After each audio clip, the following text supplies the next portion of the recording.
अस्सलाम वालेकुम दोस्तों छा हाल आहे? ठीकु आहियो? मां उमेद कयां थो त तव्हां बिल्कुलु ठीकु हूंदव।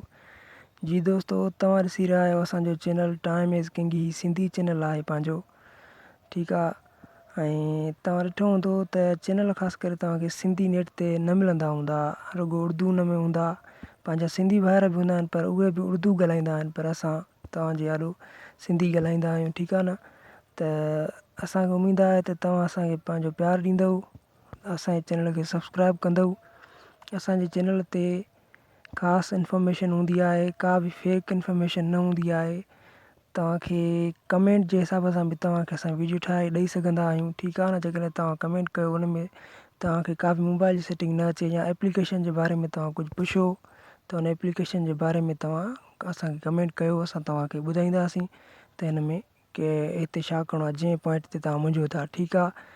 त अॼु जो जेको असांजो पंहिंजो टॉपिक आहे उहो इहो आहे त मोबाइल आहे एंड्रॉयड तव्हांखे, ठीकु आहे। उन में जेके एप्लीकेशन्स आहिनि, इन्हनि एप्लीकेशन्स में नोटिफिकेशन ऑन हूंदा आहिनि त उहो जीअं ई तव्हां नेट खोलींदा आहियो, जेका नेट ते हले, डेटा पंहिंजी ते हले, जेकॾहिं हुनजी तव्हां नेट खोलियो था मोबाइल जी, त उन्हनि जा नोटिफिकेशन अचणु लॻंदा आहिनि।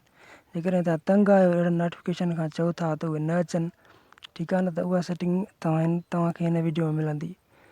त हिकु एप्लीकेशन जी अलॻि सेटिंग बि आहे। जेकॾहिं तव्हां ऑल ते रखंदव त सभिनी एप्लीकेशन खे तव्हां माना नोटिफिकेशन ऑफ करे छॾींदव हुनखे, ठीकु आहे।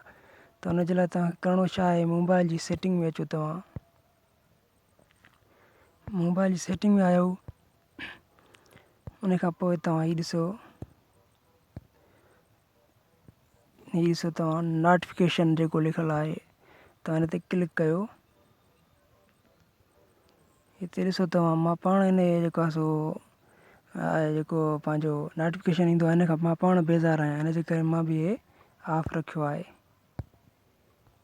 हीअ ॾिसो ऑल एप्स जेको आहे, इहो ऑल एप्स नोटिफिकेशन आहे, इहो मां ऑफ रखियो आहे त जीअं कंहिं बि एप्लीकेशन जो असांखे नोटिफिकेशन न अचे। हीअ ॾिसो, हिन में तव्हां ईअं बि करे सघो था, पंहिंजो हीअ विडमेट आहे, ॾिसो तव्हां हीअ विडमेट आहे, हेॾो हे ऑफ थियल आहे, हिनखे ऑन करियो, हिनखे ऑन कयो, ठीकु आहे। तव्हांजे जंहिंमें दिलि चाहे तव्हां हुनखे माना ऑन ऑफ करे सघो था, ठीकु आहे। त असांजी सेटिंग जी मथे ॾिसो ऑल एप्स जेका आहे उहा ऑफ थियल आहे। इन जो छा मतिलबु आहे? इन जो मतिलबु इहो आहे त माना ऑल जेके पंहिंजियूं एप्लीकेशन आहिनि समूरियूं, उन्हनि जो नोटिफिकेशन जेको आहे असां उहो ऑफ ते रखियो आहे, ठीकु आहे। वरी हिनखे जेकॾहिं तव्हां खोलियो था हे हाणे ऑल एप्स नोटिफिकेशन, त माना हिन जो सभिनी जो नोटिफिकेशन असांखे मिलंदो, पर असां वरी हितां वञी जंहिंखे बंदि कयूं उनखे बंदि करे सघूं था, ठीकु आहे न। त अहिड़े हिसाब सां पंहिंजो हिन में तव्हां इहा सेटिंग कयो त तव्हां ने माना उहो नोटिफिकेशन न ईंदो, ठीकु आहे न। उमेद आहे त तव्हांखे हीअ वीडियो पसंदि आयो हूंदो। हिन वीडियो में जेका इंफॉर्मेशन आहे उहा तव्हांखे ॾाढो मदद मिली हूंदी उन इंफॉर्मेशन सां।